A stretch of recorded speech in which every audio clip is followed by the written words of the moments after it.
very suspicious of the idea of becoming mature.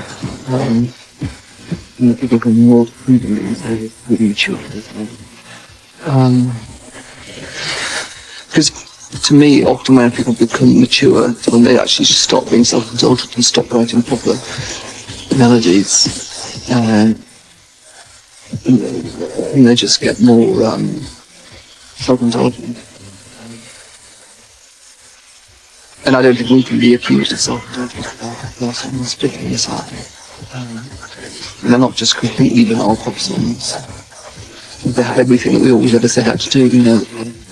Got very strong melodies, interesting ideas and words. But they work as simple pop songs, and quite a lot of them move dance to it. And these are all things that we set out to do when we started. And in many ways I think this album is our most successful within those kind of boundaries. Well, the idea was, visually, which really came from Chris in fact, was that we were presented within computer-generated backgrounds in videos, and that we would come up with what were essentially graphic looks. So for Can You Forgive Her, we have the long hats, the album cover with Daniel Vile Pentagram working with Mark Farrow to create this new kind of cover, which again is based on shapes in a grid, so that the whole thing, all these things tying together and create a new kind of visual approach. Like the ultimate thing to end up purely as a computer-generated form, so that we wouldn't have to actually do anything. Visually, it's just trying to do something that we regard as entertaining. Everyone always expects us to have some incredible rationalisation or intellectualisation of what we do, and really it's just trying to...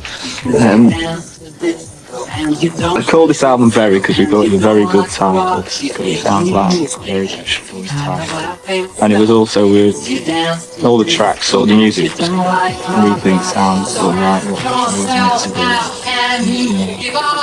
And also, we've stuck with the one word tag, despite trying with the one, but keep back in. Only this time the one word comes before them. Came to the rehearsals and they go west. I've never heard it before. And actually I thought it was totally, I think it's very cheesy. You wasn't a disco record, I didn't like 1970. But then Chris started working on the arrangement, and when I listened to it again, you realise that it's superficially a very happy, ironic 70s gay disco song. But actually the music is quite sad, and there's sad overtones to it, chord changes, and almost like a hymn. And of course when it was written and done by the British people in the late 70s, it represented this kind of ideal for gays moving to the East Coast or to the kind of gay paradise of San Francisco. And this was in the pre-AIDS era. And I think that kind of paradise didn't actually really exist, or large aspects of what we really there is. And so I think it gives sad quality to this superficially totally happy song. We didn't sort of choose 12 songs that were going to be the album. We just went in the studio and started lots of music. And some of the tracks didn't really lend themselves to traditional sort of pop song structure, and because they were more sort of dance orientated and they were less structured. So 6 of those tracks have just ended up as another album called Relentless. We've got no plans to tour at the moment. I don't think if we did tour again we would do a theatrical based tour, because like anything in pop music, you know, these things become cliche after a while. So I think if we were to do a tour at any point in the future, it would be trying to keep it new.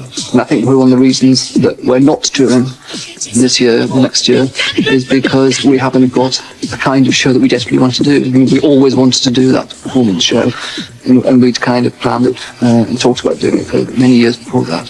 Eventually we did it, and having achieved that ambition. It's nice, the video looks great, the film looks great. I think it depends on us something different idea for that. I think we've got to the stage with making records where we do feel reasonably confident making records. We have enough ideas, we know what we want to do, and so we can get on with it. But even with this album, having sort of finished recording it, we gave it to Stephen Hague. I actually love it. We gave it to him to mix. Because we always have this thing that we feel you've got to kind of bring in a grown-up at some stage. We sort of always feel we should have someone else's opinion on it, because we always like to get someone else's opinion who we trust. We shot the video in Red Square, part of the video in Red Square, just in these costumes, which was very awkward because as we arrived there, Coach had an American teenage tourist had just arrived as well, so I think no one might know who you were, and people around, and it's a bit embarrassing really in public. Well, I find it very embarrassing. I wasn't minded that much, but I get very shy in this situation. We are gonna do